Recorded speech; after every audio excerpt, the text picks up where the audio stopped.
अस्सलाम वालेकुम रहमतुल्लाहि वबरकातुहू। आज सोन मौजू रानी जशोमती क्लास 6 तो लेसन नंबर 15। आज अमिक सवाल करें। गोडनिक सवाल महावरत इहुन लिखुन मानी। हे बंग गसन गो हैरान गसन, वत आनन गो हेचनावन, अस थोप लगुन गो छप गसन, काप आनन गो काप कबू करन, काप रटुन। दोयम सवाल जवाब लिखियो। राज आद गोंद कत सपुद मार। अमुक जवाब राज आद गोंद सपुद मिथ्राहस मज मार। दोयम सवाल जशोमती हिंदिस खानदारस क्या ओस नाव। राज दामोदर। त्रीम सवाल राज दामोदर कतिस कालस कर हुकूमत। राज दामोदरन कतिस कालस कर हुकूमत। अमुक जवाब 10 वरियन। चूरिम सवाल राज दामोदर कत गो मार। अमुक जवाब राज दामोदर सपुद कृष्ण जीनस फौजस सत हमलस दौरान या हमल करान मार।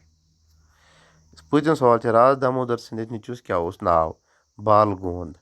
सही जवाब चूरियो। चूरिम क्वेश्चन सही जवाब चूरियो। जशोमती कर 15 वरियन हुकूमत तिक्याज। यानी कि अमिक 3 ऑप्शन। 3 ऑप्शन मज ऑप्शन अस वुचुन कि ठीक ऑप्शन कुस छु।